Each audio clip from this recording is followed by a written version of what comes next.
like this.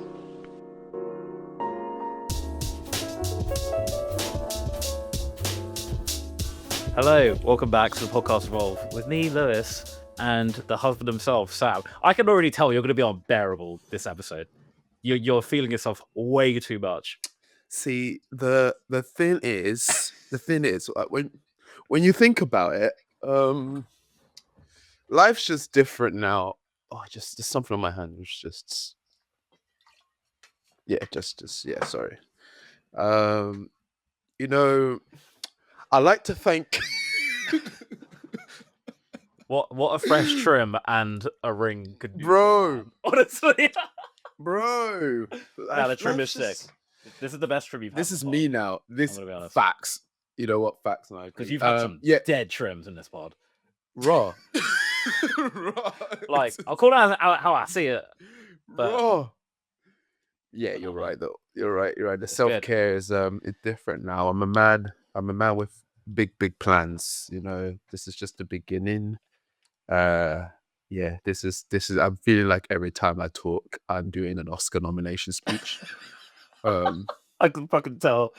Just because, you know, everyone's really interested in my life still, and it's really hard work just being a married man and having so much advice to give to everyone. You know, it's just I feel like such a big deal. Sam, I'm just gonna pass over to you and let you yap. Obviously, you've seen. I've got a few shinies. This is the big one. I'm married now. It's official. You know, got the marriage certificate back. Pretty big deal. I'm a pretty big deal now. Got this one in Bali in my honeymoon. The guy asked what thing I want the ring on. I just thought, how else could I say fuck you professionally? Look what I got from Bali. Look what I got. So, gang, you know, first few minutes ruined for algorithm with swearing. I don't know if we'll bleep it, but people, if you watch the video, you'll see. You see that I got 2 shinies now. There's more shinies to come. But yeah, bro, we're just gonna jump into it, I think, right? Like, yeah. You've got to ask me questions, obviously, because I can't just keep talking about how amazing my life is. Let's see. Yeah. Well, the wedding was sick. Wedding was actually really fun. Facts. And I'm gonna ask you, because I remember seeing you. Mhm. There's 2 looks that stay with me. It's the one where before we're about to walk in, Yeah. and when you saw Sarah. Bro. So my bottom lip.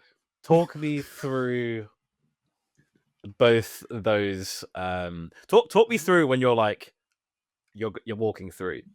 Right. Because I saw you were like, raw, I'm getting married. Bro. So yeah, talk me through it. Now you have hindsight, and now like it's been a few weeks. I could. It might help if I paint the picture in this way of, if you're in a relationship now, you really like that person, and you're building up to asking them to be your girlfriend. About 5% of what I felt then is what that feels like. I'd say if you're already in a relationship and you've proposed, you're engaged now, there's a moment before you actually ask the question, even though you know it's a 30 yes. Like, even though she's been badgering you for a ring, and you know for facts, like, she's going to say yes. There's a few moments just before you actually ask the question where, like, all of a sudden it's really hard to talk, and all of a sudden, like, it's just really like you get very emotional. You don't fucking understand why. It just all feels overwhelming. That is about 20% at most. 20, maybe 10%. I'm being generous. 10% of what this moment felt like. Walking up, like, when you, man, and let me paint the picture for everyone, because we came up with a pretty cool entrance like the day before. Like, I know Sarah's planned the whole wedding. We all attended Sarah's party. Yeah, it was Sarah. Yeah, you were there. You were a guest. I was a guest, and I was gassed. She fucking smashed it. Like, oh, there's so much to talk about, Lewis. The speech, fuck. Well done, you girl. Well done. That's my woman for life. Let's go. But yeah, we planned an entrance where Geordie was the flower man, and you know, he was doing his petal thing, throwing it. I kind of caught a glimpse of it as he went around the corner. It looks sick. I can't wait to get the video back and watch it. If I get it, he's gonna get the first copy. Then all the groomsmen, Lewis, you, everyone, you know, my people, you're gonna get the next copies. We might do a watch party. I don't know. But yeah, Geordie went ahead. Then it was the next two groomsmen, and then I think were you in the second? Were you the So one close it to was me? so it was Geordie, then it was it? I think it was Luke and Ollie. Luke So and Ollie, yes. yeah, Geordie, as the Luke and best Ollie, and men, then and then it you and was me and Evan. Evan, and then you at the Yeah, back. that was it. Yeah. So Yeah.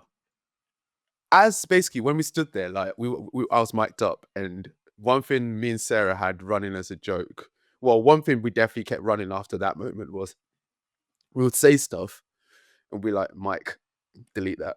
Like, like Mike, delete that. Like we would say the wildest shit. But obviously I didn't see Sarah at this point. So I'm just saying stuff and I was like, Mike, yo, delete that. Like there was a moment where I was just like, I kept joking about, I just need to go back to my room and get something. The woman's like, don't you dare leave. And I was like, Mike, you know you have to delete that, right? So I'm there like making jokes, and eventually like as it's building up, as soon as Geordie walks, bro, that's when like my knees were heavy. Yeah.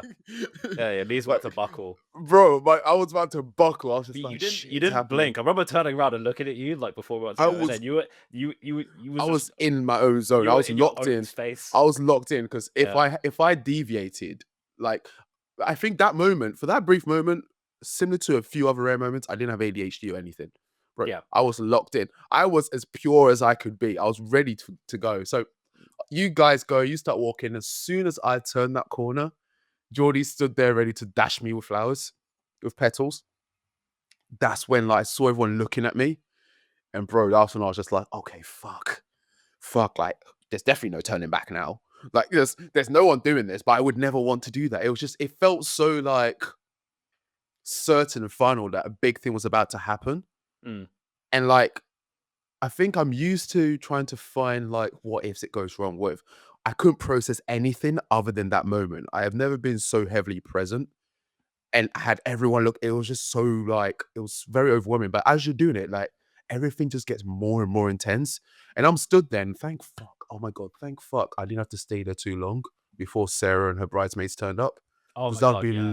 long. If you were there That for would be like long. just 10 minutes, just being like 10 minutes. I would have had to sit down somewhere. I would have had to sit. I Yeah. would have passed out. Like, so I'm stood there and I hear Sarah's music going and I'm asking the lady like, yo, can you tell me when she comes so I can turn around? And she was just like, you can look whenever you want. I was like, no. I want to look when she comes. And it's more like impactful. Low keys, because like, I don't know how I'm going to cope with just the bridesmaids walking up. So she was like, okay, she's here. Bro, as soon as she said she's here, I turned around, bro, my lips. Yeah, I can't lie. You My almost lower jaw went weak. Yeah. I had no control over my Yeah, face. you I was, almost you almost folded all the groomsmen. bro, Yeah, it was emotional. It was sweet. bro, I've never had like, I was telling someone at work, I've never had tears of joy other than watching something funny happen to someone else, like someone fall over in front of me or something. That's like moments like that are the only moments I've had tears of joy. Like this was like, I was just so fulfilled, man. Like Nice. I had won them. At that moment, since I saw her, I was just like, oh fuck. And like I tried so hard, and thankfully she was just like, "Don't cry, or you make me cry." I was like, "Yeah, bro, Sam, lock in, man. There's cameras. You need To to be lock fair, in." I remember her mouthing something and then you Yeah. were like, yeah, that's cool. Yeah, I was like, It's like- I did like, nah, lock in. Like, I just went, switch it off. Just switch it off right now. Be a man, Yeah. switch it off. Obviously, men can cry, but right then, I was like, yeah, I'm not gonna be there like snot dripping down my face. Like, no, that's not happening. So I switched off. We did the I do's. Sarah had my ring engraved. I don't know if you'll be able to see it on the camera. It's probably a bit blurry. She had the ring engraved with Midowo, which is chi for I love you. My language is Akan, mainly Fanti, but Midol is like chi Fanti for I love you. So she had that engraved with our wedding date on there. Which I was That's just sick. like, she knows me well because tis my language, tis my people's. But yeah, that was basically it leading up until then. After the promises were done, I think our promises were a bit jokey. We intentionally, because we did actually like plan the promises together, because we had to send the form out together, so there was no way we could make it surprise. And I was the one who had to email it, so obviously I'm going to see what hers were. We sent it off, and I think my first promise was to make sure that I'm always there as her IT support because that's what I do. That's my one win. Is jokes, abs that are fluctuating, and IT support. That's all. I don't know what else I provide in this relationship. And the next one was actually the one that was obviously the meaningful one of, making sure I'm the man we need to thrive. And then the final promise was one that I originally wrote as a joke, but now I realized it's gonna get called up on every It's not a time. joke, Sam. That was It's not a vow. joke. It's basically I'm contractually You have obliged to do this now. witnesses. Yeah, bare people saw it. Bare people Yeah. laughed. Dickhead. But it was basically a promise to always listen rather than give advice all the time. Oh, Oh you no, said it was rather than offer solutions. Yeah. It felt cute. It felt like I I'd know, get it through, but like, oh. And then after I said it, I was just like, fuck, because I Yeah. can't help but do that. I'm a problem solver. But yeah, she did hers, I did mine. It's beautiful, and I think the rest of the day, honestly, a blur, dude. Honestly, a blur. Everything I think in my head, I shaped it as key stages. So the promises was stage one, and then in my head, stage two was the speeches Mm. and people. Lewis, need I say more? Sarah's speech. Oh, Sarah's speech was the best. Sarah's by speech far. was. This is true. I'm just calling it as it is. It was the best speech. It was sick. I have nothing else. Yes, like props to everyone who did a speech anyway. Yeah. Like Sarah's dad, Luke, Leah smashed it. I think I kind of, because I think she was asking to see my speech because I didn't realize she'd done stuff in her speech that mine kind of covered, because obviously no one saw each other's speeches. We all just read it. But then that's where she was just like, because her and Sarah have this running joke of, I begged the relationship. And I've always been like, nah, you definitely begged it. Like, low key, like, you wanted me way longer than I wanted you. And then, like, eventually I thought, like, fuck it, I'm just gonna have to give in. Low key, I did beg it though. It's not as high key as they make it. Like, they make it sound like every day I was outside her door with flowers, like, please go on a date with me. No, it was like, I was joking, like, all right, let's go on a date. Oh, let's go for a meal. Let's do this. But then ultimately, one part of my speech was like, every time I made that little joke, like, deep down a part of me, and it is true, it's 110% true, like, every time I made a little joke deep down, if she said yes, I'd be like, right, finances, because it's not a joke anymore. Like, my plan was, if she said yes, I'd be like, oh, okay, come on then, let's do it then. Then we'll go on a date, and be like, oh, okay, then I guess we're official now. Then next thing you know, I've got a girlfriend. But eventually, obviously, she said yes, so I won. But yeah, Leah's plan was basically just to call me out in front of everyone and be like, he tried. And low key, I will say, like, apart from Sarah's dad's speech was the nicest one to me, can I say? Followed by Sarah's. Everyone just dragged me. Everyone just basically dragged me, and I loved it. It was a bit of a roast, but you know what? I guess I'll be honest in saying that's the relationship I have with people close to me. That I don't mind the jokes. I don't mind that if you're close to me. If you don't know me that well, like, I wish for your demise and I'll plot it very detailed. Like, I will destroy you. But yeah. Back to Sarah's, I don't know how much of the double entendre I can explain on the pod, because family will be watching and they're still waiting for answers to some of it. But there were jokes made that I think I might lose my girl to a music career. She might start writing lyrics for like Eminem or something. Yeah, the pen game Like, was strong. The pen game was strong. Sarah wrote a poem and the bars were like, oh god, I want to explain everything, but I can't because it will just get me shit. Like, let's put it this way. She put double entendre in there that had like people like there were people giggling, like, oh yeah, it's kind of funny, but no. She was like 12 levels above. Like, she put jokes in that 4 layers of people all understood it to their own like needs and wants. Like the Mary Jane bar, and I'm gonna say it as that, and I'm not gonna explain it, because if you know me well enough, that Mary Jane bar on its own, me say Mary Jane on its own, it's enough for you to understand the pen game in it. We had our family kind of just like, yeah, he's a bit silly. He's always in the sky with his thoughts.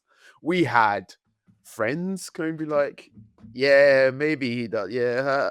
And my close friends, like, you can hear it in levels of laughter, what levels it was reaching. And I just sat there like, the more the laughter rolled on, the more I was just crying. And bless, like, oh, I love Sarah's mom so much. She was just there, like, what is it? She was like, she just admitted, she was like, yo, I didn't get that one.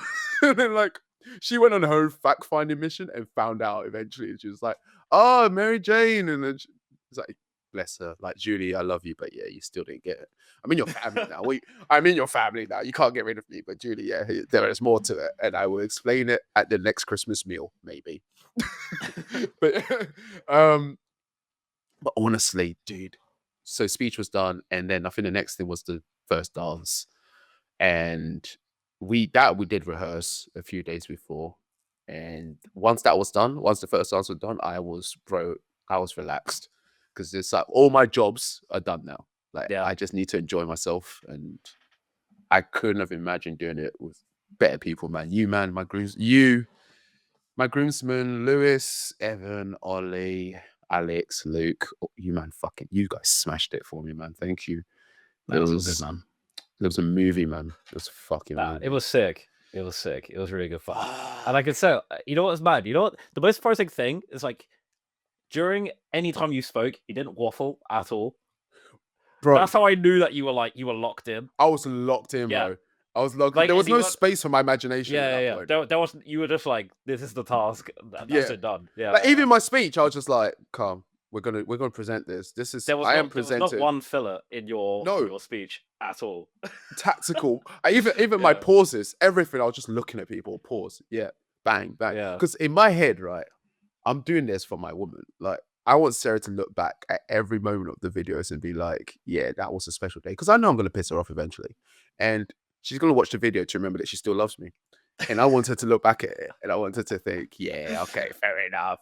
Yes, he forgot to put the washer in the machine. But you know what? He's a funny guy. He means well. Or like, oh yeah, he's going to Vegas with his friends just after we got back from the honeymoon. But you know what? I love him really. So it's fine. Which is true. I'm going to Vegas 3 days after coming back. Yeah. But no, your wedding. We'll come back to that at the end. Your wedding, the wedding was good fun, man. It was nice. It was really nice. It was, bro, very nice. Sarah looked amazing. Round of applause to Sarah. Fuck, she looked beautiful. Sarah looked great. Beautiful. She looked beautiful. Bridesmaid looked great. Everyone looked sick, actually. In it? Everyone actually looked just lame. I'm just gonna say how it is. Everyone was just on good vibes. Everyone looked lame. Just say you and Rosie, beautiful. Just oh god, it was just a beautiful day. God forbid. Did we die? Did we die and go to heaven that day? Everyone was just. Is this post heaven bliss? What's going on here? Yeah, no, it was sick. Beautiful day as well. Although, Sam, I have to say, I have one complaint. Why the fuck did you make the groomsmen wear 3-piece black suits in 30 degrees and you're in some linen piece? You dick. I had to stand up. That was just a prank. That was just a prank. I was like, dude, I put on my shirt and I sweated through it straight away. I wasn't even outside. I was in a ventilated room, and I was like, this is a prank. Like, why have you done this to me? Let me look this up. There's a theory that I think I was thinking of when I realized the mess I've made. It was is it like the ugly? What is it like the ugly duckling theory or something like that? You know when like there's a group of girls, and like there's okay, this sounds terrible, but it does make sense in a weird. You talk about two things. It's juxtaposition or the cheerleader effect. Which one is it? Cheerleader effect. Okay. So one average girl in a group of okay girls becomes the fittest girl you've seen. I think that's the cheerleader effect. Yeah. No, the cheerleader effect is when all of them look lame together. No, I was going selfishly, man. But there's another one where you are like, you use juxtaposition, you're like, I'm gonna make these the sweatiest fuckers. Okay, fine. It was that then. Is that? But ultimately, yeah. I was basically just like, there was a fear. So there were actually umbrellas ready. If it rained, we had backups. Sarah had backups on backups. So there was an umbrella ready if there was loads of umbrellas ready if it rained. Canopies ready as well. That's why the pizza lady was under a canopy in case that happened. Okay. There was plans for like if certain things happened, we would pivot it this way. Arguably, even the cameramen were ready for if it rained. There were different like shoots we were going to do to take advantage of the rain, and because there's an argument that raining on weddings is bad, but it's also can be made to look really beautiful Bro, because it barely rains at wedding. I've Like seen some of wedding them look photos in the sick. rain, and they look cold. It looks like you got served Exactly. sick. Exactly. It's sick. So I was just like, we were ready, but like there was a bit of rain, like 1 minute of rain, but it was like enough to just clear the air for the It evening. wasn't. It was like a drop. It wasn't. Yeah, but it was enough to like, oh, okay, we're It's when not I gonna even die. forgot that happened. Yeah, So it was so but significant. it was, oh wow, it was literally like beautiful sunny day. I mean, I was sweating too, but I was sweating after my dance off. Oh my god, ocean, Baywatch. Oh, that was fucking jokes. That was so. I can't remember what time that was. I don't know what happened. Basically, ever since after the first dance was done, I just felt drunk. I don't remember No, drinking. because ultimately we had finished work. Like after the first dance, groom and groomsman, we're all done now. Yeah. My only job was to talk to people for a bit, but stick around Sarah. So as long as Sarah was within 10 meters of me, I could do the fuck I wanted. And Baywatch came on, and Sarah's like, Baywatch is coming on. So we've got to do the towels. So she's like, I've got everyone tea towels, like, and people could take their jackets off and spin it. Bro, as soon as who was it? Geordie took his top off. I was like, we're topless. Top of the season. I don't care what my abs are. I don't care. We're topless. This happens once, bro. I was spinning my top. We had a bloody good time. Kelsey, what was that song? Cisco thong song. We're like, that was sick.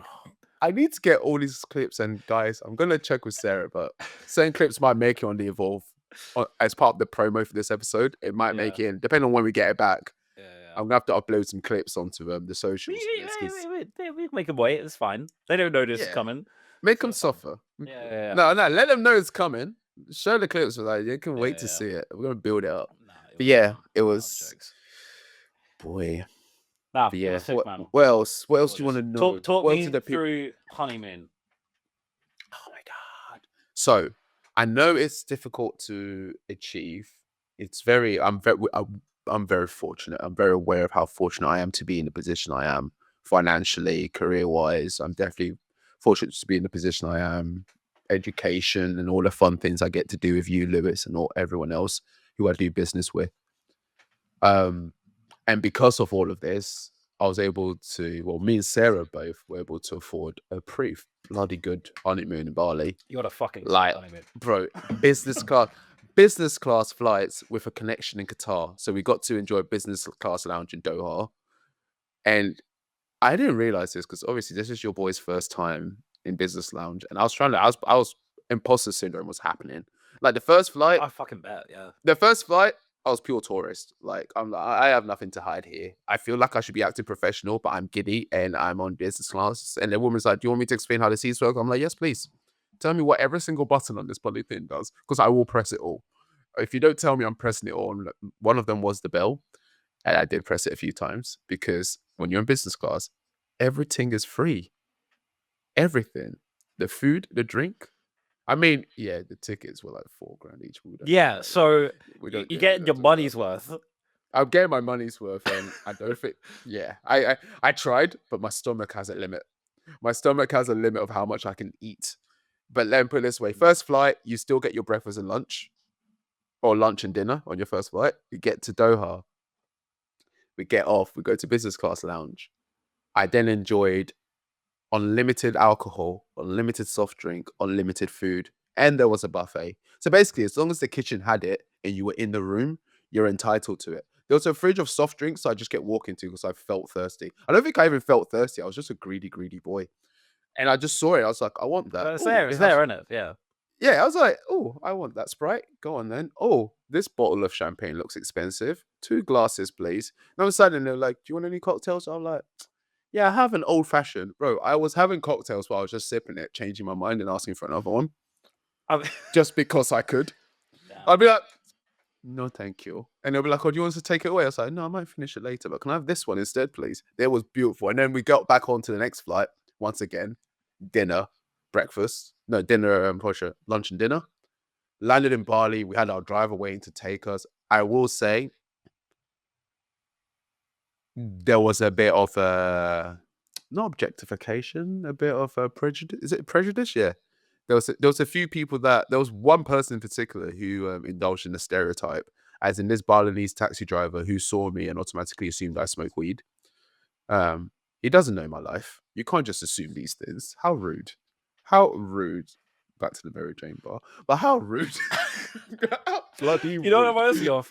And it's like, I can't remember what show it is, and it's like set in like a British pub, and he Yeah. goes up to a black guy, and he's like, "Oh, you got any drugs?" He's like, "You just asked me I'm a drug dealer because I'm black." He's like, "Do you have any drugs?" He's like, "I do have drugs, but you're asking me."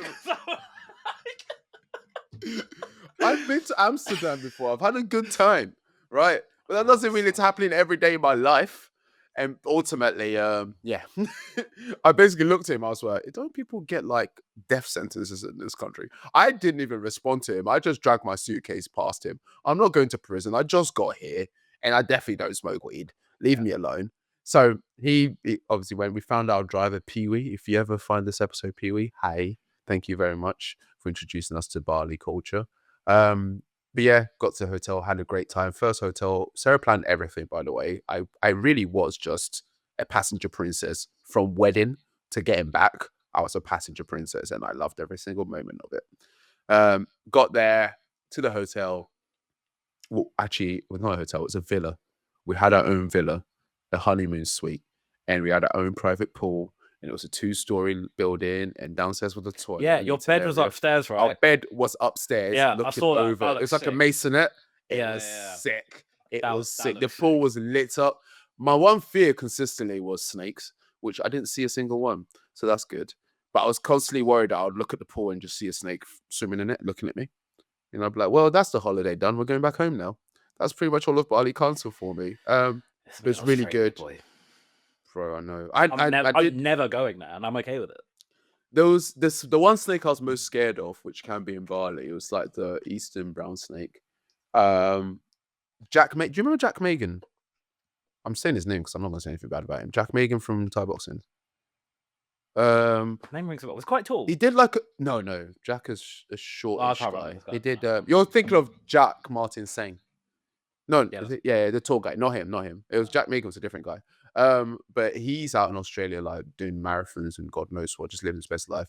And one of the days I was out there, he put a picture of his Instagram story of a snake, and I was just like, it's the demon. I thought it was in Bali when I saw the picture. He's like, no, I'm in Australia. I said, and then I started like tism dumping all the facts I know about snakes at him, and I was like, you need to stay away. But yeah, anyway, it's a massive sidetrack. That was what I was scared of the most. But yeah, I eventually got used to it.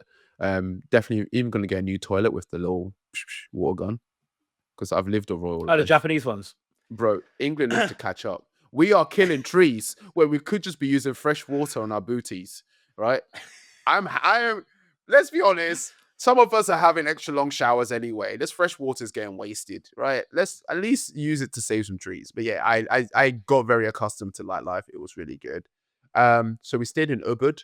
That was the first place. Then we went to Gili, which was like the honeymoon island, and it was beautiful. I even went for a run around Gili. You can walk around all of it in an hour. It's a 5-kilometer walk. So I did a 5K run around the whole island. I didn't realize how hard it is to run on sand, by the way. Oh, bro, it's horrible. It was torture. It was fucking. I was tracksuited up, running through sand in Gili, and I was literally like, it got to a point where like enough tourists had seen me that I couldn't stop. So I just powered through, and then found a path that just led directly back to the room. As soon as my watch said 5K, I was done. As soon as it said I looked at my watch, we're done. Got back into my room. That villa, amazing. If you ever want to stay there, it's called Villa Palma. Shout out to them. The lady was amazing. It was once again private pool. Had a wonderful time. You order breakfast. You wake up, breakfast is there. You can pick what you want. Breakfast just turns up in your room. You're ready to eat. You're ready to have a good time. That's where we saw turtles. So we swam with turtles. That was nice. I will say it wasn't nice looking for it. Spent about an hour. Like, I'm not the world's strongest swimmer, but I learned to be on this honeymoon. I'm actually now a confident sea swimmer, which is weird because no, sea is calm. Pool is way easier. No, because, like, you can float. Yeah, true. The salt water makes you more buoyant, and it's Yeah. nice. But like, I prefer pools because snakes aren't always in English public pools. Yeah, fair. Fair, fair, Um, fair. but yeah, found the turtle in the end, and then I felt bad because we were like trying to take selfies with it. And I realized we were being horrible tourists, and this poor turtle just wanted to eat its coral and go home. So yeah, we took our pictures with the turtle with respectfully, and then left it. And then the last place we went to was Oluwatu, which was like a party touristy place. Went out there, had a good time, did some shisha, alcohol, enjoyed myself. But I will say this, right? Because there's a misconception of how bougie my lifestyle was out there, and it was bougie. Like I definitely went above whatever budget Sarah imagined for the trip, because my card came out so many times. I had to set myself a daily budget for just tapping. I had to take money out of the Monzo because I would see something, I'd be like, yeah, I want that. Yeah, I would like, Sarah would be like, we should work out how much it is in real life money. And like after I think the first 2 days, we've just accepted Balinese money is monopoly money to us now. It's colorful, the exchange rate is beautiful, and we're gonna have a great time. I was having meals that were like 200 quid for like £20. Like octopus, fish, like snap. Like, I mean, octopus isn't that expensive, I guess, but like I had a plate of like 3 lobsters in half. Like it was 3 whole lobsters just there. Got it for 40 quid. I had a fucking good time, dude. Nice, It's dude. amazing. But yeah, we're back now. Nice, man. Body clock's fucked. Yeah, I imagine you're Body clock is absolutely cooked. screwed. And then you're going to Going to Vegas in Vegas, about which is the 2 other days. way, so you're Yeah. gonna be even worse. If You're I like work it you're gonna end up out, being like a day behind, probably. I'll be more than 12 hours behind, Yeah. but when I'm in Vegas, in terms of my body clock will be about 12 hours off. If I work out, because Bali is 7 hours ahead, Vegas is about 5 hours behind the UK. No, way further than that, because you're Is it? because you're going west. So New York is 5 hours ahead. Vegas is like close to like California, so you're probably like 7 hours behind. Oh yeah, so I've got Yeah. yeah, you're right. You're right. It's about it's actually it's 8. Yeah, I'll say I Okay. was like, you're So, you're east, yeah. bro. Yeah, So it's 8. So yeah, I'm so like I it's, said, yeah. you were 12 hours ahead, no 7 hours behind. So yeah, you're So 15 hours off basically. And I'll admit my body clock isn't recovered yet, but it's because I've got a terrible sleeping habit. The Balinese time zone was better for my body clock. I was actually going to bed at night and waking up in the morning. So it seems like my terrible sleeping habits were suitable for that environment. So I didn't suffer from jet lag then. But coming back, it's even harder. Like it gets to 7 p.m. It's 7 p.m. right now. And I've had to take like Lucozade energy tablets to try and balance it out, because I need to fix this by Thursday. yeah, because like basically, if you're still in Bali mode when you go to Vegas, you're basically like 19 hours. I'm going to be useless. Like the boys You're going a to be day going out, and behind. I'm like, yeah. As soon as the sun rises, it's my bedtime. That's Yeah. basically what happens in Vegas. I'm literally, yep, I'm going to bed now, lads. To be Yeah, fair, it's long. in Vegas, it's actually they make it so hard to go to sleep because bro, it's lights on all the time. It's kind of like New Yeah. York. It's lights on the There's whole going to be time. stuff to do everywhere. Is what I Yeah, understand. and the Like, thing is, there's like, never a time where there's like, nothing's no happening. windows in the casinos and shit. Yeah. So you're not gonna know what time it is. That's why you like, dude. I remember when I went and I saw someone on a slot machine in the morning. They were there Yeah. in the evening at like 11. Like they didn't move, bro. The whole day, just The get whole your life day, away. the whole day, and you can't see outside, so No. it's just some weird. Isn't it fucking like what's the name purgatory. of it? What's the name of what they that? It's like some kind of social engineering, isn't it? It's not social engineering, but it's like environment engineering to. I mean, this is a business podcast, so let's talk business at some point. But yeah, it's like environment engineering to encourage the users to not recognize what's happening outside. Because some offices do it. There are some offices where they use artificial daylight, and then they kind of restrict the visibility of the outside. It's now kind of seen as a bit cruel. So you can see more modern googly type offices where it's like you're not sat in a cubicle with daylight pointing down at you. You've got windows so you can look outside. But there are some offices where where they've got like different cubicles. Like what's that TV show called? Where they've got like different personalities and they switch into work mode and switch back. This is the one I need to. This is the one I need. We to need to watch this. It's the I would love to it's the talk Apple about. TV one. Yeah. It's called like Apple TV. Is it some It's not office show. Severance. Severance. That was it. Severance. It's pissing me off. Severance. But yeah, shout out to them, man. I watched one episode on Amazon Prime. I need to pay for it. I need to watch I want to get Apple TV just to watch that show. Not gonna lie. But yeah, it's like that kind of thing where it was known that offices, like why coffee became such a big thing. It's like it's all engineered to make you want to enjoy it. Yeah. So I'm keen to go and explore it. I know that I have a plan of how I'm gonna try and get as much free drinks as I can in the casinos. Well, free quote unquote. My plan is basically just to sit there with about 400 quids worth of tokens. Never bet. Just always be on the edge of being about to bet, but never actually bet. And just watch them give me free drinks until I bet. And then my plan is to get about that much money worth in alcohol and then bet. I mean, yeah, I can't. I mean, I never gambled when I was there, but I didn't know that they just give you free drinks. They do. They give you drinks and they give you all these services to encourage you to stay and gamble. They just give you distractions to encourage you to keep partying. Because you got to think, there's like what? How many casinos in just what a 2 square mile? It's exactly. We're staying in the Venetian. Yeah, which I think is near where the Hangover Hotel is. So we're quite excited. So I mean, Caesars, Bellagio's are very close together. Like you can walk between all of them. Because when I stayed at the Stratosphere, that's the one with like the ride at the top that does the spinny thing. Oh yeah. Yeah. If everything's walking distance in Vegas, it's weird. Like it's gonna be sick. It's fucking boiling though. I remember running from shade to shade because it was genuinely like my skin was sizzling. Like I remember it being the hottest. It's like 40 odd degrees when you're there, I think. All the boys have got getting fans. I can see the group chat's been going wild already. So a bit of context around this is for my boy Kelsey, who was on my stag do as well. My boy Kelsey's upcoming wedding. Flying out to Vegas because at this point I think we're all just gonna keep one up in each other. But I love it. I love to see us keep winning. So like when it comes to your turn, Lewis, when you finally pop the question, you just got to do better. Because I can't go back. I've had business class. Do you understand how upset I was to open? I mean, Vegas has always been the goal. Bro, the fact that I'm having to go to Vegas in economy hurts me a bit. That's not happening for me. I'm just saying. I respect it. When it's your turn, respectfully, when I come on yours, I need to be in business class, Lewis. I'm taking me. I need this. I know that. I need it. I will be there. I don't know what goat I have to sacrifice. My firstborn might have to miss a birthday if I have a kid then. But I can't not go in. Is he premium economy? I think is as low as I will go now. Oh yeah, for a long haul. That's as low as that's company policy. Exactly. So that's my personal policy.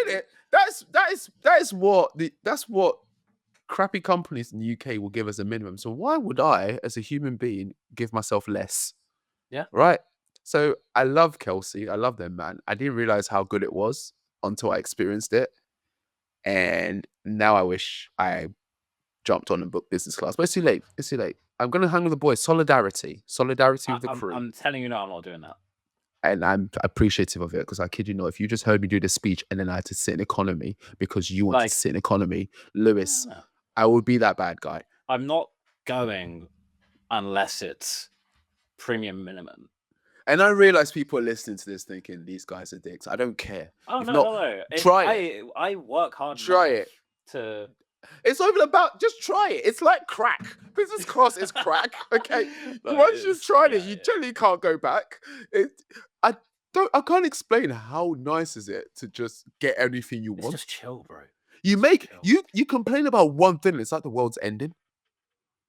Like Sarah, so one thing that did annoy me, and Qatar Airlines fixed up now. They don't have a gluten-free vegetarian diet. Like, you should have a hyperallergenic diet. And I realize I'm complaining about things I never gave a shit about. But I care about it now because my wife is gluten-free and vegetarian. Should have. It's good, bro. It's good. It's good. Like, my wife is gluten-free and vegetarian. It's not even gluten-free because when you say gluten-free, it makes it sound like a fad. She has celiac, right? So it's not an allergy. It's literally an autoimmune disease. They need to fix up when people say we need gluten-free. with vegetarian. Just have a hypoallergenic meal. I don't even care if it's like special bread and some fillings. Just have something that people can eat. But it didn't, right? They had like, I think on one flight, all she could have was fruit. And then on another, and then the worst part is every time I called up as far back as January to like sort out the flights, because flights is the only thing I actually planned, to be honest. Flights and the walk-in for the wedding. That's pretty much the only thing I had input for. Oh, and my suit. That was it, Yeah, right? yeah. My priorities were clearly in order. But yeah, that pissed me off because it just meant that Sarah was basically just hoping someone had ordered something that they can put together. She basically had to like wait for two people to have ordered something to put together, and then them to be like, oh, we've got this and this left over, we can make you a meal. But yeah, that annoyed me. But apart from that, I got, because I guess I'm just a pescatarian, I'm just a boy, right? And I deserved this. I got everything I wanted. Like there was points where I was just like, oh, you got dessert one. Can I have that? And then the guy would pour it and he'd be like, as soon as my glass went empty, he just appeared and poured more wine in. To a point where I had to be like, please, sir, no more. Please, like we've got 3 more hours of this, brother. I can't keep drinking dessert one. I won't make it to the destination. But yeah, beautiful, beautiful, beautiful, beautiful trip. Very excited for the next steps. What is the next step, Sam? Well, I can say what and I won't say when, because there's definitely things that me and Sarah want to do. But obviously, being married, the next stage is making a family that doesn't consist of feline children. Yeah. That'd be nice. You know, like I love my cats, but they're not going to really take over my businesses in the future. I don't.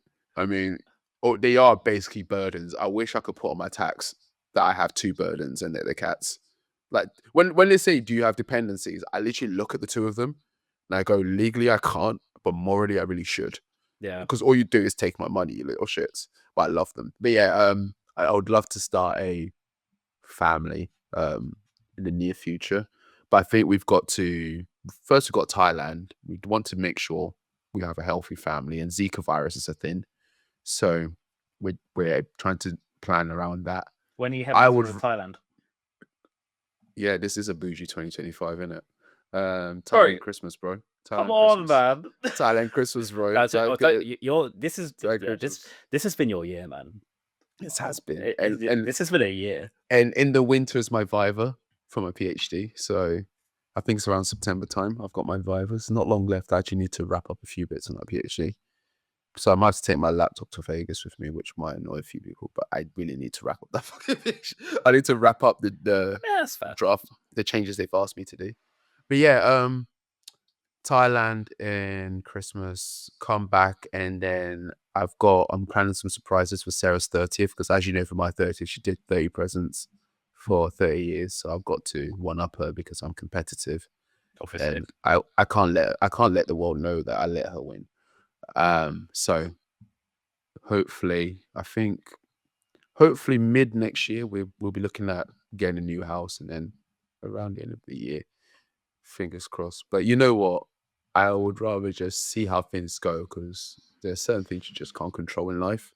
Yeah, man. And I'm definitely not putting that pressure on myself. I'm 110% not. One, I'm not going to put pressure on Sarah. I'm 120% not going to let my family put pressure on her. So if I've got family listening to this thinking, oh, grandchildren, mind your business. Wait, you'll find out. Like the way I'll be kicking doors down and slapping folks and just dipping if you stress my woman out. You don't think you understand. So yeah, just seeing how things goes. But we've got a plan. A lot of things have left us blessed enough to enjoy life, enjoy some wins earlier than I thought we would. Like I thought we would be married around 30, but I didn't think we'd be able to have such a bougie honeymoon. I didn't think we'd have savings still after a wedding. Like rarely enough, we owe nothing after our wedding. Right. And I'm very thankful for both mine and Sarah's careers. So yeah, I think it's only right that I do what I can to make her dreams come true. Nice, man. That's basically the next steps. I was thinking of something else. Yeah, we're back now. I have been to Thai boxing. I went on Monday. So Nice. landed Sunday, took my jet lag to train on Monday, and I think I did all right. I didn't gain as much weight as I thought on the honeymoon because when we flew out, I was about 90. Considering how much I drunk on the wedding, when I said I wasn't going to get drunk, considering how weight Oh, I got. Sam, no one fucking believed you when you Yeah, said no that. one took my word for it. I forgot you I said was that gone. because I was like, I was I was like, you don't know what you're talking about. Like, shut by up. the time by the time my top came off, I had already had like 1.5 cigars. I was gone. I was waved. I broke every rule, and thankfully my flight's been moved a few months down the line now because I'm going to need to recover. But yeah, I actually didn't gain that much weight. I came back off the honeymoon and I was 95 kilos. What were you Uh, before? Before the wedding, I was 93, 92. Okay, nice. So That's yeah, I alright. think That's alright. yeah, well in the stag do I gained 6 kilos, and that was half the time. Yeah, to be fair, we were eating shit. we didn't see sunshine where we stayed, No, and we were no just eating fucking fried shit takeaway. It was basically So fried takeaway, greasy, and greasy booze food. and Yeah, beer. So yeah, basically. that's But yeah, I came back. My coach seemed proud of me. He was just like, "Yo, your hair's sick." Everyone's literally like, "Your hair's sick," nah. This which is the is best now trim. making Genuinely, bro. like this is your haircut. This is it. Like, This is me now. This Don't is my ever character change trait. your hair. This is who I am. Yeah. Nah, the trim's This is sick. who I am. But yeah, the trims are locked in. I'm not deviating from this. It is going to upgrade to dreads. It is going to upgrade to dreads. Right now it's braided. It's looking all right, but we're moving up to dreads next. That's the next level. And then it's permanent. Then there's no going back from this trim. It's just going to be dreads that get maintained. But yeah, fuck, 47 minutes all about wedding, all about me. I think that's a good run. That's a good wedding episode. Let's deviate into some standard conversation. Yeah. I haven't really. Yeah. Okay, I'll start off. Yeah. Rosie got promoted today. Let's go. Literally today. I haven't seen her yet. I know she's just walked in. She's walked in about 5 minutes ago, but she has an Italian lesson in a few minutes. I just saw her. She has an Italian lesson. Yeah. Hey. She's just been promoted. Yeah, she's say now hi. bouncing around. Sam says hi. Hi, Rosie. Huh? Yeah, I know. Yeah, she's such Yeah, a I know. rude man. Yeah. Yeah.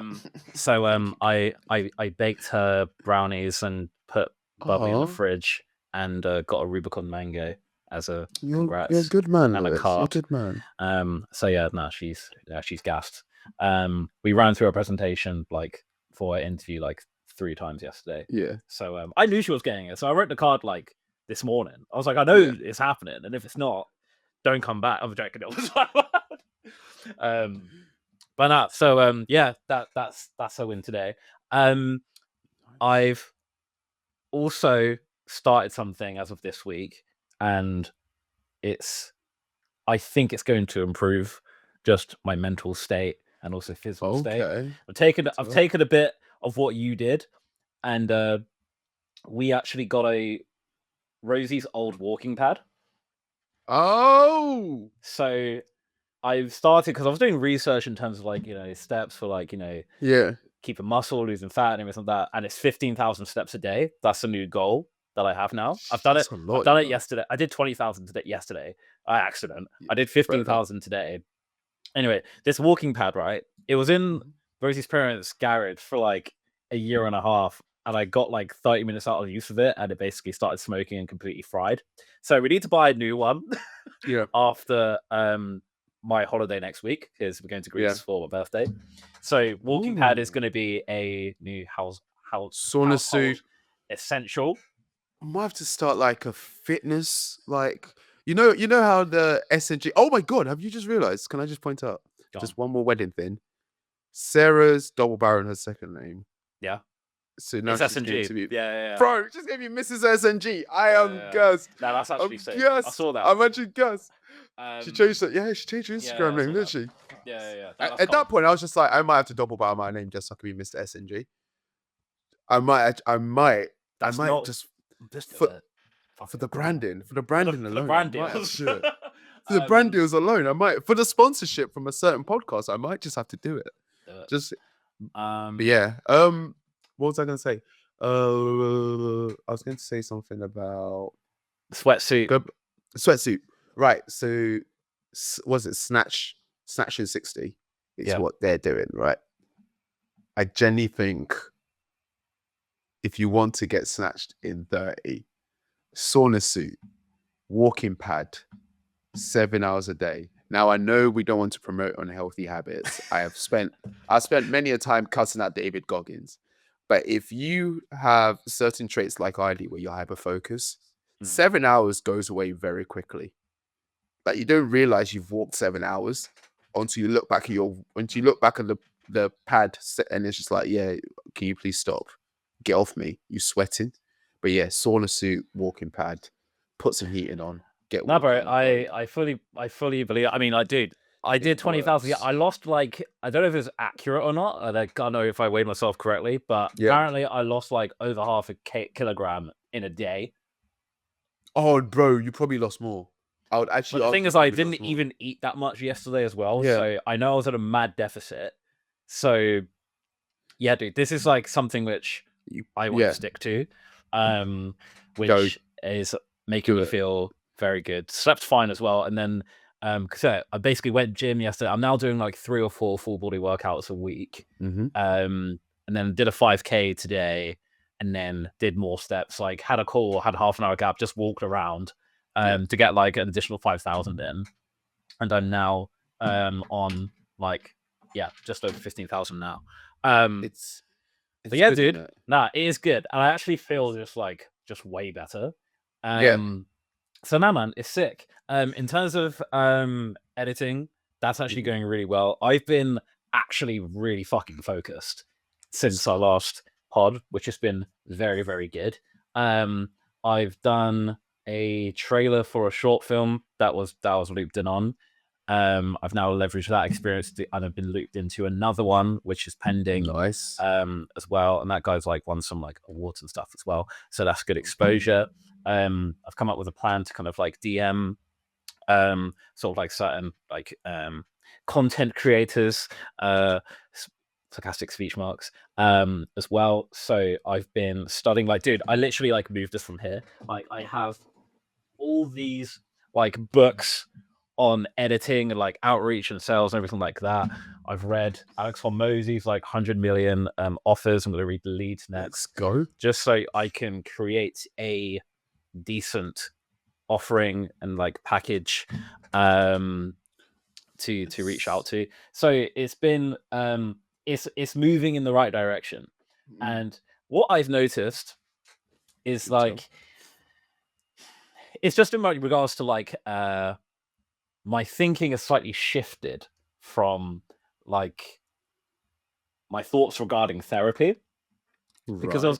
because going to therapy, don't get me wrong, was useful and it was very good. However, I have noticed that if my needs for therapy, which in massive due part were to me not taking action, I've noticed my well-being has been way, way better taking action towards those things and being productive as opposed to talking about why I don't feel productive.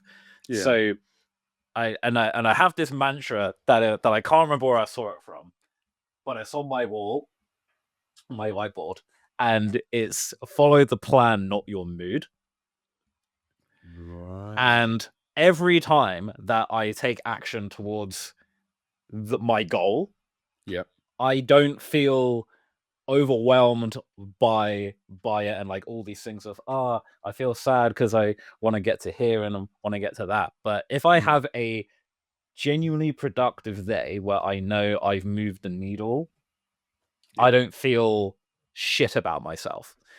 So Right. that's something which I found that's worked for me. Also, I mentioned in the last episode, where I just came across the concept of the anti-vision and basically thinking about the worst case scenario of if you don't take action and using that as fuel to be productive. Yeah. I'm telling you now, this shit fucking works. I have had way more focus and output in the last 6 months. Just this switch alone. Do you have like reminders around to tell you this is the worst case, or do you just make yourself I know aware that I this know is what the worst? triggers me. I look at my bank balance and I'd be like, this needs to be higher. This needs to be more. You I wanted to wake up with 6 zeros, not 4. yeah. I was like, Yeah. I noticed kind of what triggers those feelings of I need to do all this sort of stuff. Mhm. I've kind of like doubled down on it, and like I will expose myself to feeling a certain way to make you more productive because it creates a sense of urgency. Yeah. So if the savings isn't there, I'll look at it and be like, okay, we need to get to work to make this happen. And for some people, it might be you want to work out and because Mhm. you want to lose weight, and it's like I'll weigh myself. If I don't feel like working out, I'd be like, okay, we now need to Yeah. go to the gym. And it's basically doubling down on those triggers of inadequacy or doubt and flipping it on a switch to make yourself go and do that thing. This 100 fucking percent works. And I'm it's gonna have really to, fucking good. I'm So gonna have to unlock that. and it's basically, we know what it's being very hyper aware of Mm. what triggers those negative feelings and weaponizing it to your Okay. advantage. That's what I'm now doing. I want to circle back to a point you made around the therapy. Mm. I correct me if I'm wrong. Maybe you don't feel that way, but I feel as though you are now in the transitioning out of therapy stage. I think it was still an important step for you to at least recognize what you Yeah, needed to work on. yeah. And now I you don't think, need to keep talking about it. You just want to get it done. yeah. I think for me, I think it's again based on different types of issues of what you need to go to therapy about. Yeah. For me, it's directly correlated to me not taking action. Now I Yeah. know the action I need to take.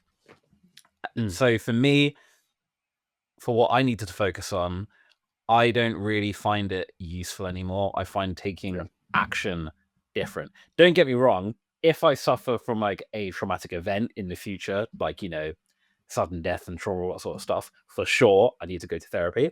Mhm. But the difference is anything that what I went to therapy for before, it's all within my control now.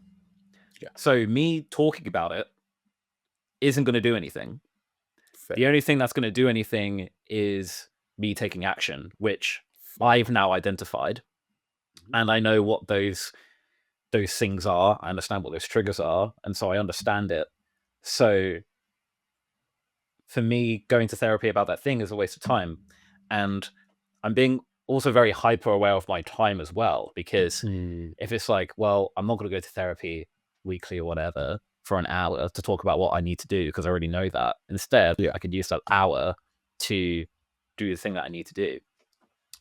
And that kind of slowly goes into that point. I want to kind of expand on that as well. Is Yeah. I'm being very selective with how I spend my time, Oh, okay. and I'm saying no to things a lot more than I'm saying yes, because I've been on my hormozy bag, right? And I think people need to fucking listen. But it's like I can't expect my life to change rapidly unless I do things that I wouldn't normally do and that people Mhm. wouldn't normally do. So I'm being very selective when I spend time with like mates, unless it's like an occasion, like, like birthday and stuff like that. I'm there for important things. But at the moment, the way I currently feel, because my bank balance isn't where I need to be at my career, I want to shift and I want it to change dramatically. If you want to call up, and bear in mind I've seen you or whatever, and then Mhm. the next week you're like, oh yeah, let's go like drink all day or whatever. Yeah. I'm not doing it. I'm just not doing Yeah. it. It's a I waste of hear that. time because I'm just going to feel like shit I for a hear that. week. If you're like, oh Yeah. yeah, let's catch up, have dinner, cool, fine. But if you're saying, oh yeah, let's do this whole day of binge drinking, I don't want to go. And that's genuinely how I I feel at don't the know moment. what biological clock there is, but I feel like once you cross the 27 threshold, hangovers last 3 days minimum. Yeah.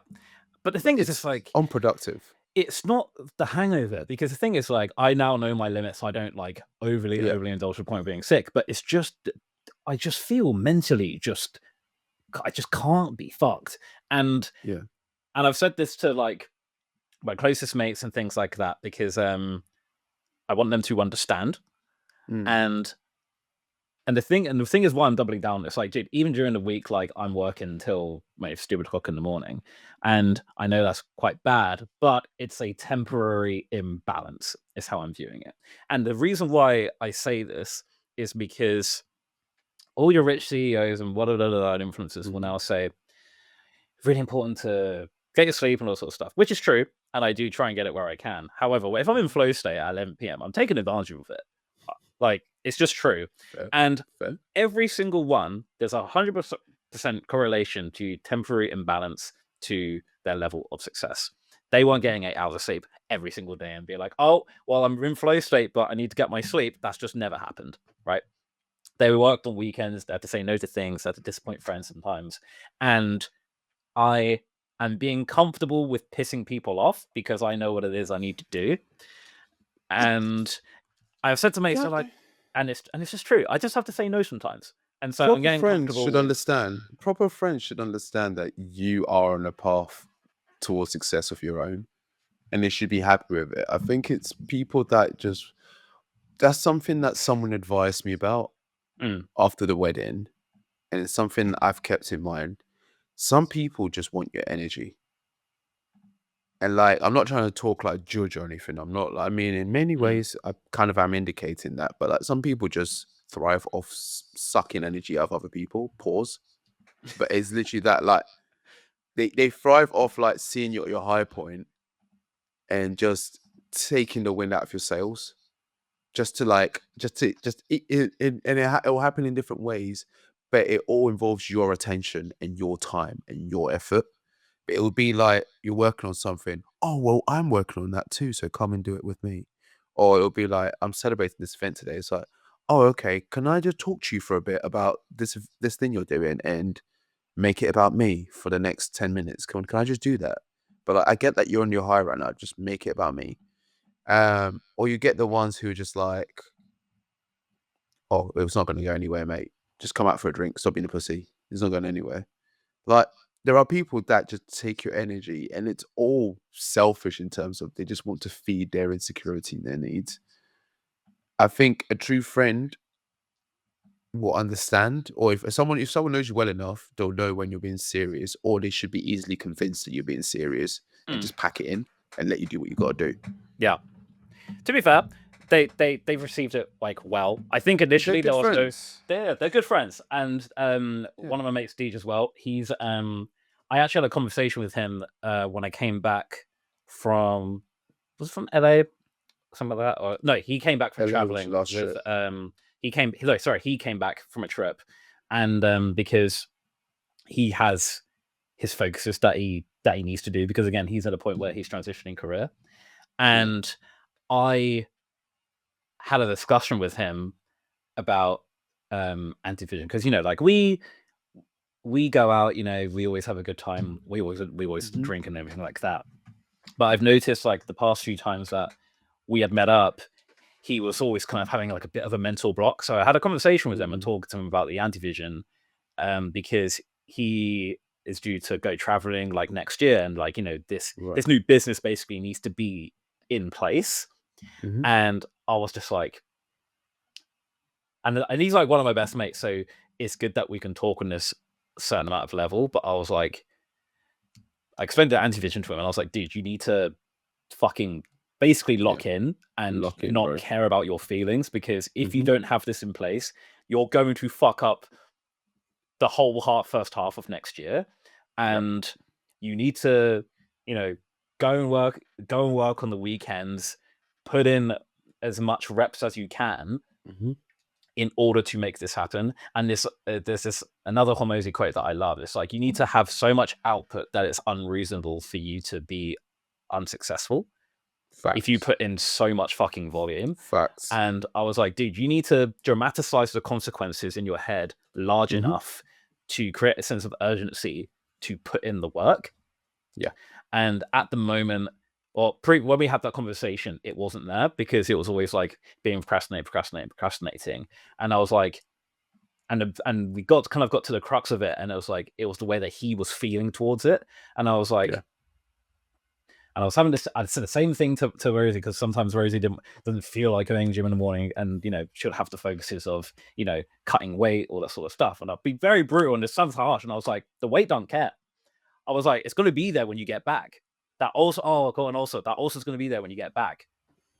Fucking go and Ladies, do we it. love you, but it's just facts. But I was saying to him as well. I was saying to him, I was like, dude, the longer you procrastinate, is you're letting it grow, and I was like, you need to view you as procrastinating as you're feeding that anti-vision. You're making that a reality every time you procrastinate. Every time you say you're going to do it after a night out, but then you're hungover and don't want to do it, and then you eat shit, and then you don't do it even more. And I was like, you need to double down on that. So again, like, I'm not saying no to everything, but at the same time, I'm just being very selective with how I spend my time. I'm not just, because I get people's different priorities. Like, some of my friends don't want to, like, are very happy in their career, and then therefore they're happy with using their weekends for spare time, which is good. But I don't have that luxury at the moment, because if I were to relax every single weekend and every single night after work, like, nothing's ever going to happen. So it's like I don't expect like, it'll be unfair for me to expect results if I'm just not putting in the work.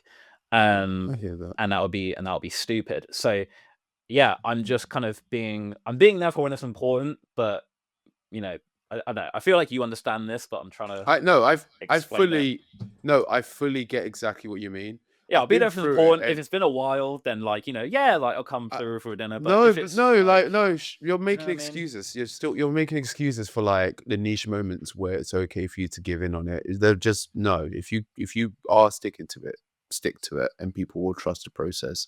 When you feel like when you feel like you need a rest and you feel like you need some time, you're not saying you're going to blank everyone close to you and their problems. You don't give a shit about them. Blah blah. You're saying you're prioritizing your success so you can come back and have a good time. That's fine. That's a better way of putting it. Yeah. As long as you're communicating that to your people close to you, that's fine.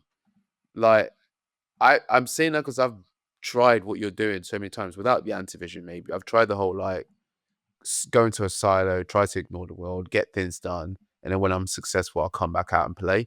And my failing point has always been someone will convince me to come and play early, and then the play never stops. And by the time the play stops, I've lost so much progress, or I've lost so much momentum that I can't be asked to go back to doing it. And that's what I mean about whether it's intentional or not, people take your energy, and you need to avoid that. And what I've noticed as well, and my mate's going to attest to this, is like I have very all or nothing mentality sometimes as well. So when I'm focused, like, I'm really focused. But then if I know that if I were to, like, go out on a weekend, it's going to take me very long to get back into it. And then it's like, it kind of opens the door for those opportunities. And so I've said to them, like, I know I'm not very balanced. However, I don't need to be. And I'm not saying that that's right or wrong. It's just what works for me, so it is right. And then so it's like it's a temporary thing until there's a model in place, when there's income coming in, and then it's like, it's cool, like, I've done my bit, got extra P's doing the editing stuff, but at the moment I need to look at it very black and white. There's no revenue coming from the stream. It needs to be attacked until it does, and then there's more free time. But they have a good understanding of it, but it's but that's just kind of my approach. They get it. At the moment. That's all that matters. They get it, and they do get it, and that's really good. I mean, I do, like, even like with Rosie, it's like, she's coming from work, we'll have dinner, watch an episode of Kim's Convenience or whatever, and then I'm like back to work. Like, that's it. And then, like, but we're having a good break on holiday, like, next week when we're in Greece. But I'm taking my laptop because I need to. Momentum is very, very important, and I think it's very that's something underrated. I'm a little bit worried about. I'm a little bit worried about taking my laptop to the US. Like, are they gonna like grab it and start scanning it and shit? There's a very, very minimal chance that they will ask you to unlock it. Very, very minimal though, and your phone as well. They might ask to go through your phone and photos and shit to look for anything anti-American, but we can talk about that off pod. We'll talk. I was going to say I need a checklist of Yeah. things to scrape. But no, dude. Oh yeah, one thing I wanted to say. I'm gonna take this for my wedding. I'm having Magnum in my flask. So that shit was fire. That was it not? Was it not? I also know why. Yeah. I don't know what happened to my flask. I hope it's in my bag and it made it back. I can't find it. But yeah, anyone who was at the wedding, if you found my flask, give it back, you dirty bastard. It's mine. It's groom's flask, but it's probably, to be honest, it's probably in my house somewhere. I'm just a mess right now. But yeah, Magnum in the flask. Yeah, Magnum and flask hit different. Ooh, it's what I needed to settle the nerves before I walked up there. I just took just a little sippy sip. You know, I had a job to do. You can't work. You can't do important jobs drunk or inebriated. But just to calm the nerves, and it was cut the all I grease. needed. Yeah, and then afterwards, I kept sipping my little flask. But yeah, it was a beautiful experience. Oh yeah, business wise, AI CV Boost is live. Yes. As I said it would be. I feel like How's my it doing? earphones just beeped at me, probably because they'll switch off soon. Let me just cough quickly. I need to get this. It's going well. So first version is live. My most recent update, I added login and sign up with LinkedIn. Added to it, so that's good. I'm going to do another update where I fix a few bugs in the sign up process. It works well, but I think I can make it better. So it's not a bug; it's an iteration. I've also got an old techie friend who is very excited to do stuff with me. So we're going to turn it into something more of a career advisor. We're going to do more of the career advisor angle, because right now you can sign up and everyone who signs up now will get 5 free credits to improve their CV or write their cover letters for them. But with every generation, you also get a page of career advice from the bot. We're going to take that further and use it to help people in their careers, help students, help graduates basically plan a career development plan for themselves, put together a career development plan for themselves. And effectively, what it will do is give you milestones and check-ins, and it will like connect you with resources to actually help you take this to the next level, because that's the USP that people haven't smashed in this industry yet. So that's what we're going to go for. Considering the majority of the code I did for that on my own took me about 3 weeks. And I'm not saying it's because I'm not saying because, I did fuck all. I'm saying because I hyper focused, and every day after work, I was basically just like code, and then go back to work, and then come back, finish work, code. That's basically me. So that's live. It works fine. It's beautiful. Jump in, use it now. The next stage is going to be a massive upgrade. Anyone who signs up now, I'll give you a little science special when we upgrade it to the next level as well. So jump in now before it's too late. And then also there's some interested parties in that toolkit. So watch this space. Maybe next month's episode, I'll have more of an update around some interesting parties that want to jump in on that wave and take on board the tech and use it for their own benefits. I will say one thing though, I'm very conscious about data security. I'm very conscious about people's data not being abused by big government. So that's one of the main things I'm looking out for, is how can I make sure stuff gets protected. And that's something I'll stand by, because AI is a scary tool to use. And there's governances I've put in place, so like the model itself doesn't keep having access to people's data unless you tell it to go do something with your data. But once you start getting people interested in playing about with it, all they care about is the data. And I think it's a unique selling point I am aiming to maintain. And if it ever changes, it'll change in the terms and conditions, and people get an email to tell them that we're twisting stuff. But you'd still have the ability to opt in or opt out. That's something I stand by. That's one thing I love about GDPR. It fixed a lot of dodgy stuff that's happening on the internet. When I went out to Bali, and by the third day, I realized I hadn't seen a cookie banner. I realized how messed up the world really was. Yeah. But yeah, there's that hire.com. So it's now fully ready.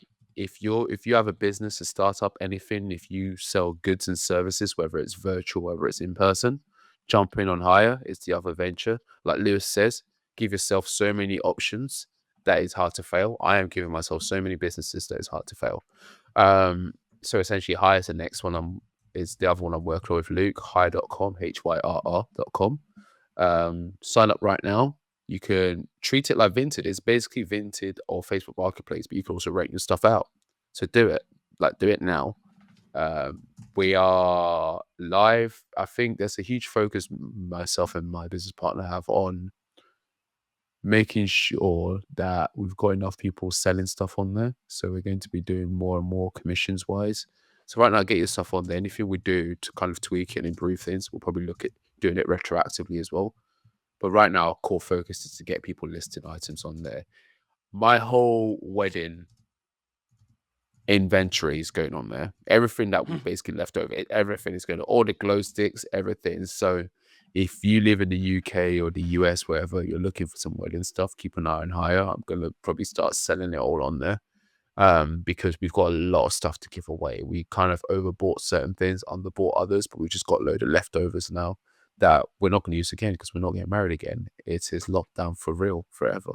Calm. Do you see the 3 diamonds as well, Lewis? Then just twist it. I realize it's VVS. Sam, I don't know if you know, I was there. I'm just saying, just VVS diamonds. My shiny. Anyway, sign up to Hire right now. That's HYRR and AICV boost. AICVBOOST.com. Sign up to those things and make me money so I can get a new car. There's many things. Professional life.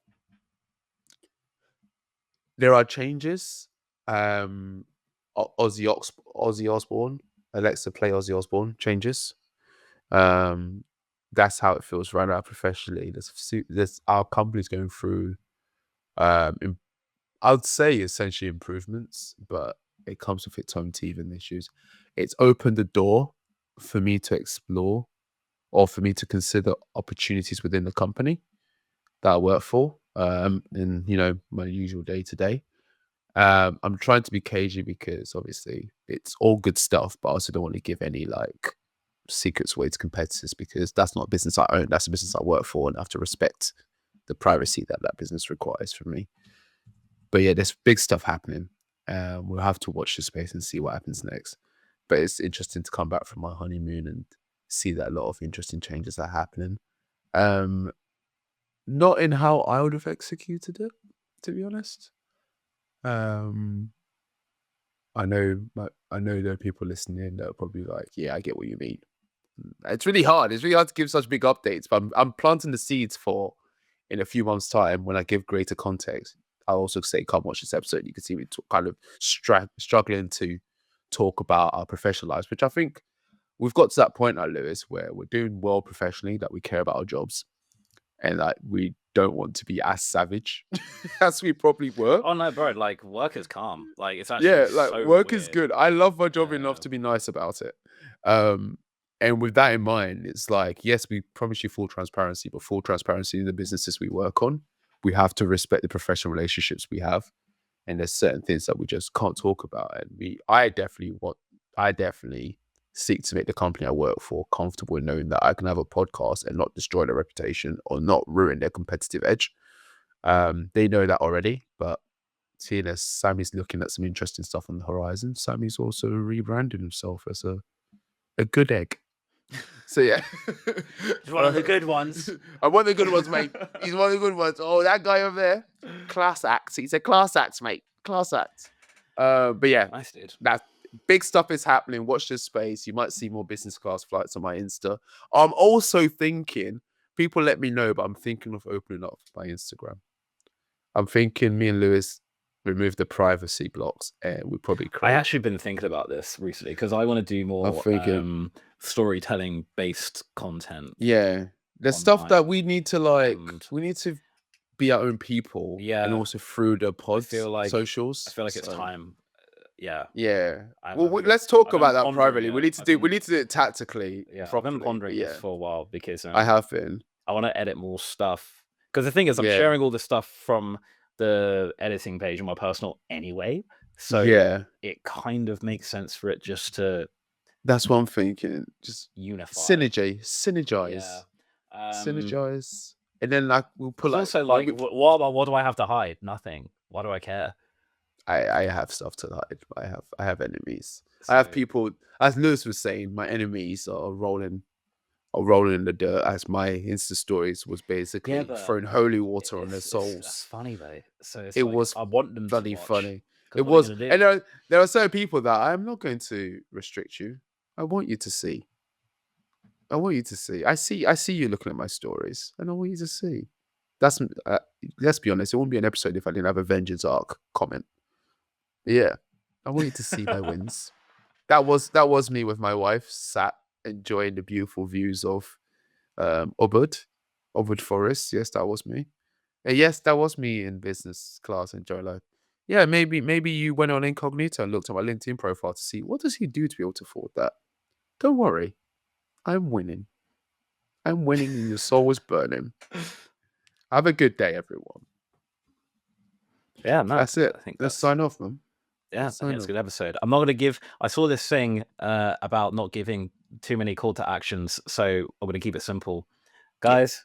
If you enjoyed, just give us a follow on Insta. That's all I'm gonna ask. Yeah, we'll take it. That's it. Yeah, That's it. right. That's all I'll ask. But yeah, no, I've enjoyed this one, man. It's been good. I have. It's been It's been a good This is catch up. It's been a very positive one as well, yeah, which is nice. yeah. Everyone's been winning, and yeah, it's been sick. Anticipations maybe So yeah, before or guys, after, continue winning, they're very- continue they evolving. develop. They We'll catch you next month. become In a bit. soon. like this. Bye. Bye.